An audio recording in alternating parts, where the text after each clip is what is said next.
Welcome to This Explainer. It's wild to think about, but picture this. Two families, both earning the exact same salary today. Yet, fast forward 20 years, and one of them is completely, totally financially free, while the other, well, they're still stuck in that grueling paycheck-to-paycheck cycle. The crazy part is the difference isn't luck. It's definitely not a lottery win.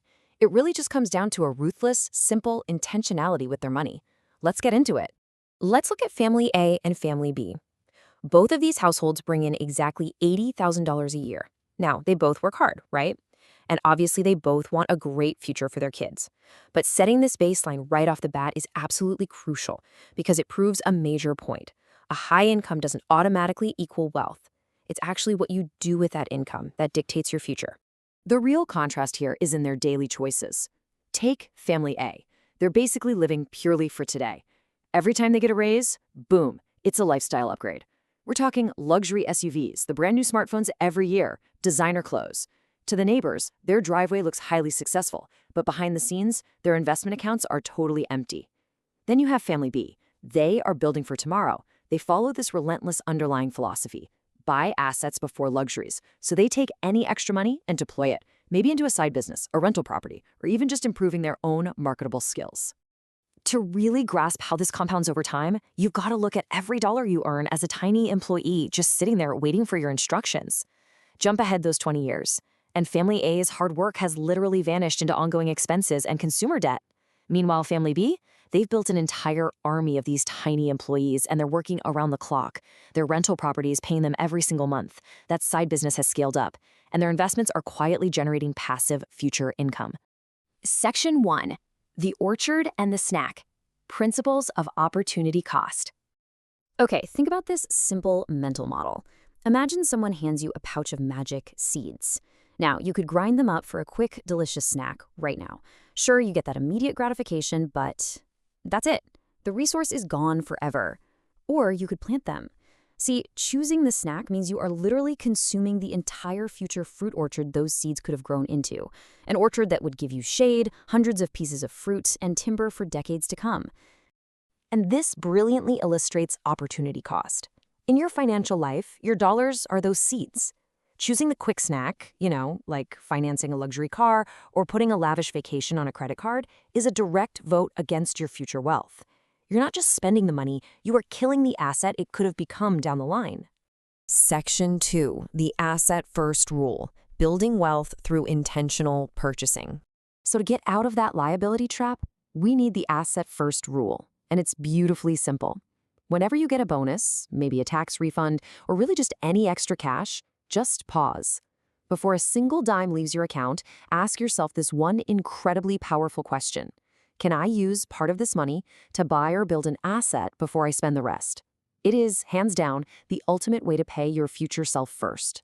Now, there's this massive misconception out there that you have to be rich to buy assets. But an asset doesn't have to be like a multi-million-dollar apartment complex. Actually, most self-made millionaires will tell you their wealth came from small, consistent investments. Even something as simple as grabbing a personal finance book, opening up a retirement account, or investing in a decent laptop for freelance work, those quietly create massive opportunities for years to come. Every large portfolio has to start with just one first asset, right? Section 3. The 5-question test. Your tool for intentional choices. Let's turn this into an actionable framework. Question 1 forces some brutal honesty. Does this solve a real need or just satisfy a temporary one? Look, needs keep your life running. Wants usually just feed the ego. Buying a reliable, fuel-efficient commuter car to get to work, that's a genuine need. But a luxury SUV with massive monthly payments? Yeah, that's a temporary want wearing the disguise of a need. Question 2 shifts our focus to the potential return. Will this purchase increase my income or my opportunities? Honestly, sometimes the best wealth-building purchases are completely unglamorous. Things like a certification course, professional tools, learning a new skill online. They might not give you that immediate dopamine rush, but they systematically expand your earning potential over the long haul. Okay, question 3 is an absolute lifesaver. What will this cost me after I buy it? Never, ever stop at the initial price tag. Liabilities love to disguise themselves with hidden, ongoing cash flow drains. When you buy a house or a car, you got to factor in maintenance, insurance, expensive repairs, interest rates, the whole shebang. Owning the liability almost always bleeds your wallet for years after the day you actually bought it. Question 4 brings us right back to those magic seeds we talked about. What am I giving up by spending this money? Every choice has a silent trade-off. If you drop, say, $1,000 on designer clothing today, you're not just losing $1,000. You are giving up the compounded growth that exact same money could have earned over decades if it had just been placed in a solid investment portfolio. And finally, question 5. Will I still be happy with this purchase 5 years from now? This one is great because it cuts right through the noise, separating lasting value from fleeting excitement. High-quality equipment for your side business? Yeah, that'll probably still be generating income for you half a decade from now. Upgrading to the absolute newest smartphone every single year? That usually gives you zero lasting utility once the initial hype dies down and you realize, well, it basically has the exact same camera anyway. Section 4, your 7-day wealth challenge, putting it into practice. Let's pull all of this together. Assets build wealth, while liabilities constantly drain it. The wealthy intentionally buy their assets first, and then they let those assets eventually pay for their luxuries later. True wealth is almost never an overnight phenomenon. It's a marathon. It's built on thousands of small, sometimes boring decisions made consistently over a lot of years.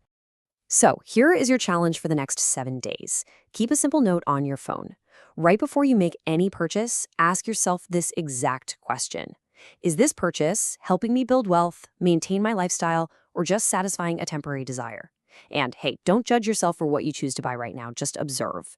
Building that awareness is the absolutely crucial first step to rewiring your financial brain. I want you to keep this extraordinarily powerful thought in mind as you make your daily choices over the coming week. Every purchase is a vote for the financial future you want to create.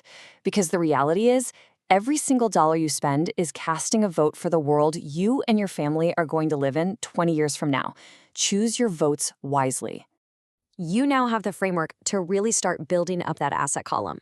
But, this raises a final, deeply provocative question. Why is it that some people making massive 6-figure salaries still struggle week to week, while people with super modest incomes quietly get rich?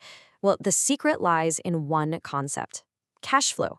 And that is exactly what we're going to unravel in our next explainer. See you then.